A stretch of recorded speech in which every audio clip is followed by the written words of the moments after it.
It is yet another episode. My name is Daniel Leinhardt. Welcome back on this podcast. Once again, we are going to discuss 5 things that most influencers are not talking about Fetch AI.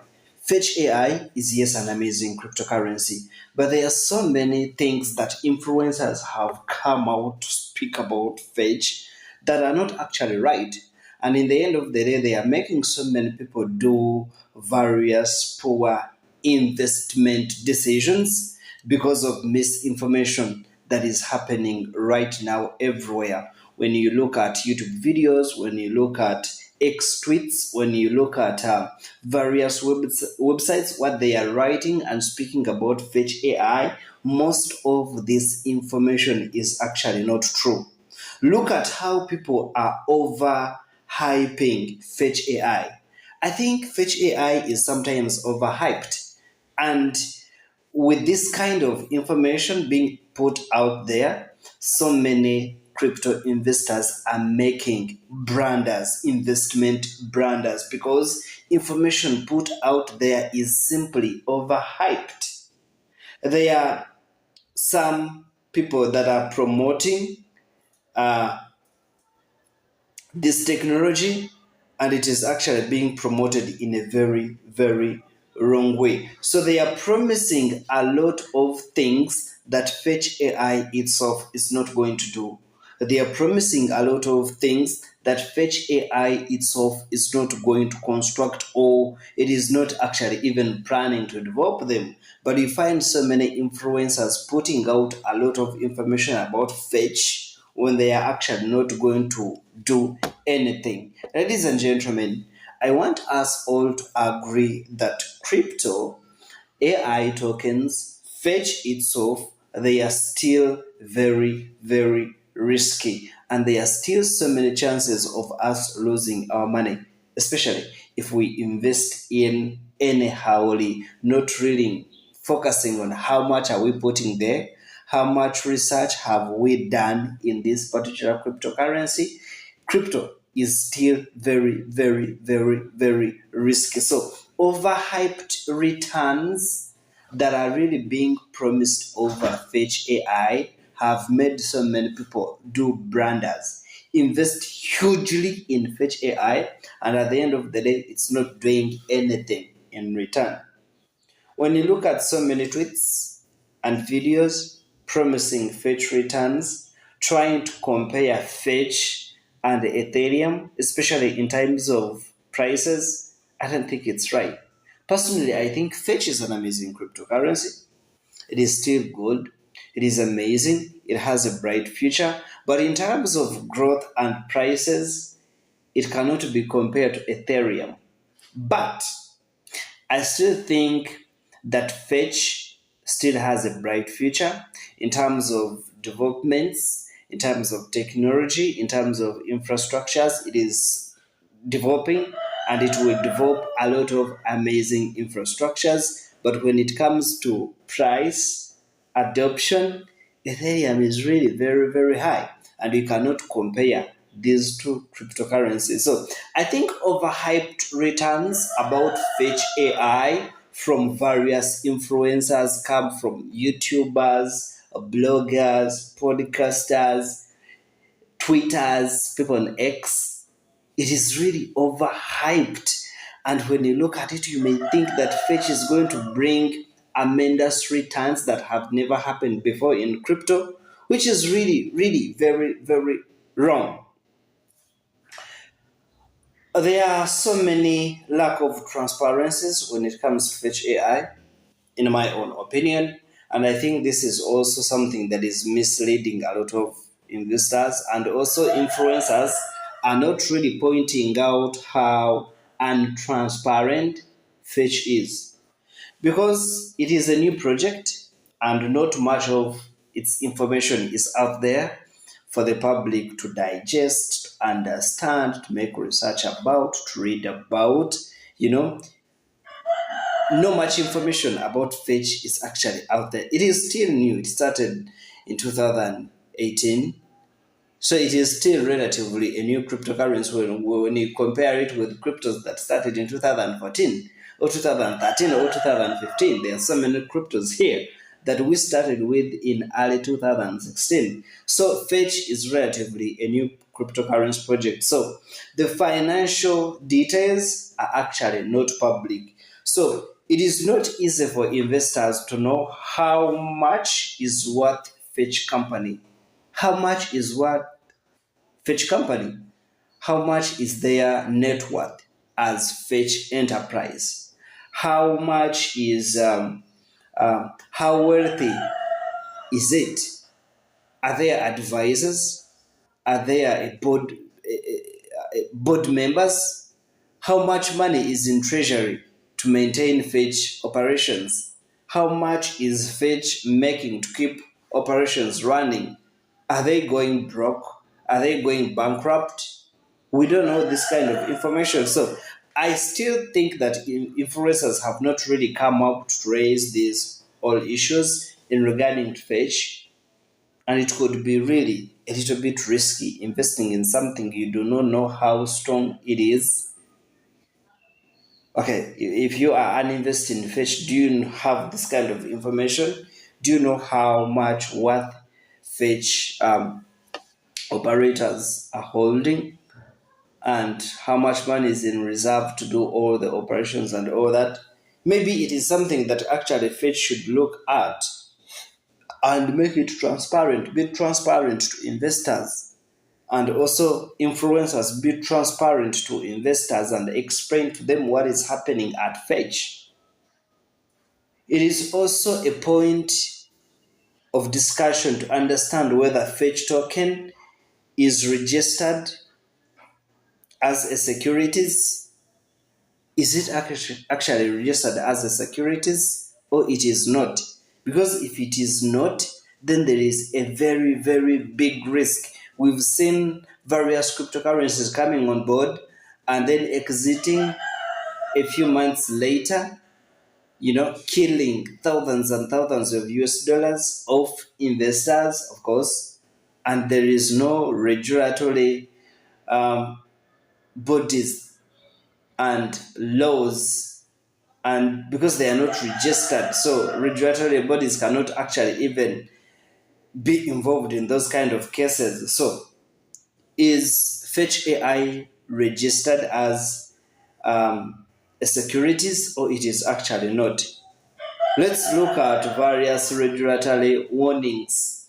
Is Fetch falling into those regulatory warnings? When you look at their wordings and all that, does Fetch fall there? Of course, most cryptocurrency token fall under regulatory warnings. They've warned people against them because at the end of the day, they are so uncertain. At the end of the day, these all tokens are so uncertain. So there is always a risk of you investing in crypto. There's always a risk, and they have been a risk. Personally, I think there's a crypto that I invested in when we were about to get off lockdown. Was it called Graph token? I think it's the only token that I invested in at 0.6 US dollars and sold at around 1.5 US dollars and made some profits. I think from like $200 to $600. And I was like, wow, crypto does make money. Crypto does make money. But all the other tokens, it was always losses. So it is really important to understand the risks and the importance of registering a cryptocurrency token as a securities. And before investing in it, to try to understand if it is actually registered. Because crypto, at the end of the day, it is highly risky compared to what influencers and crypto founders speak about their cryptos. There is a conflict of interests when it comes to influencers promoting crypto. Have you noticed that so many crypto influencers are actually they do hold financial stakes in these cryptocurrencies? Do you know that most people promoting Fetch AI actually hold a financial stake at Fetch? So you'll find Daniel making amazing videos about Fetch, writing amazing articles about Fetch, speculating on X about Fetch, but actually, I'm simply promoting my own asset that I'm holding deeply into. I'm holding a lot of Fetch. So it is actually my responsibility to make videos about Fetch and, try to see positivity increasing every single day. So you might be following a particular influencer talking about Fetch AI or any other altcoin, by the way, but when they actually own a financial stake in that particular token. So, what do you expect of them? What do you think they would be speaking about that particular token? So, it is a complex space where influencers have their own interests and also investors are actually trying to search their interests. So, you are falling into my own interests and you think it is true, it is real, that's the thing that you should be investing in. That's why at the end of these videos or at the start of these videos, we are like, you guys, this is not financial advice. This is just made for education purposes and also entertainment to pass your time to try to understand and digest. But it is not basically financial advice because most people speak about certain cryptocurrencies and tokens when they are actually stakeholders, when they hold those tokens in printing. So if you find an influencer that gets thousands and thousands of views, in most cases it is either a paid gig or actually trying to create positivity about their own assets that they are holding because at the end of the day they also want positive returns. So, in the idea of getting views and following, also, you find some influencers making crazy videos and tweets and speculating about how amazing Fetch can be and all that because it is the trending token at that particular moment. When you make a video about it, it is going to spark up and get into thousands and thousands of views. So you find people making speculations about a certain cryptocurrency, let's say Solana or Ethereum or Render, because it is the token that when you make videos about it or articles about it, they actually go viral and you make money at the end of the day. So conflicts of interests among these influencers, it is really a very, very important point to point out if you're speaking about influencers misinforming investors around the globe.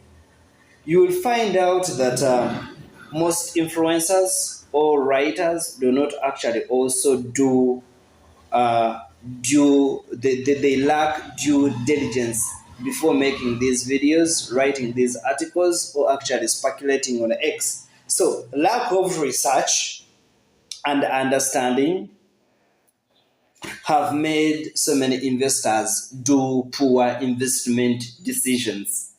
So you find out so many unresearched articles, read them.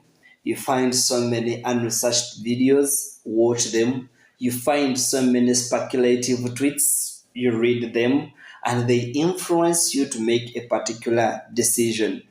Apparently, I made a podcast previously and I was talking about Fetch price, why it has been stunted for all this long. Fetch in 2018, it was around zero point 0.4. Even right now, it is still at zero point 0.4. The only time it grew, was it last year? Was it 2021? What was it? I'm forgetting the year. I think it was last year around March when it grew to 3.2 US dollars, all time high.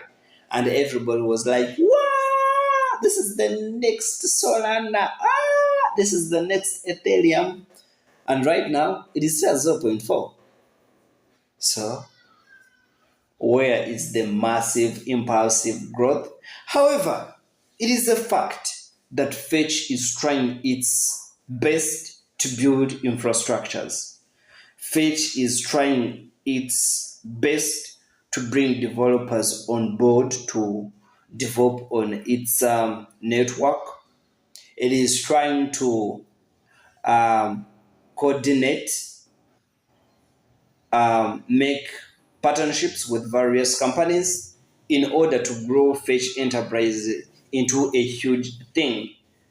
But there's some things that are actually still not happening, and I'm like, why isn't this hard work reflecting in money value for all these years? And I'm like, okay, maybe good things take time. Ladies and gentlemen, this episode is sponsored by Brandy Digital. Brandy Digital is a UK-based company that does hosting, website development, website marketing, and if you have any idea to do with the blockchain, to do with AI, to do with e-commerce, to do with your personal website, they will develop it. They will market it into thousands and thousands of customers. They will also do website hosting and website maintenance. Why not contact Brandy Digital for your website solutions? You can also email dev@brandydigital.com and enjoy all the benefits. My name is Daniel Leinhardt, and this is the Daniel Leinhardt Podcast. We discuss crypto, finance, and also blockchain. Keep it right here. Thank you for listening. For wherever you're listening from on all audio streaming platforms, and if you're also watching on YouTube, thank you so much. Please do subscribe everywhere.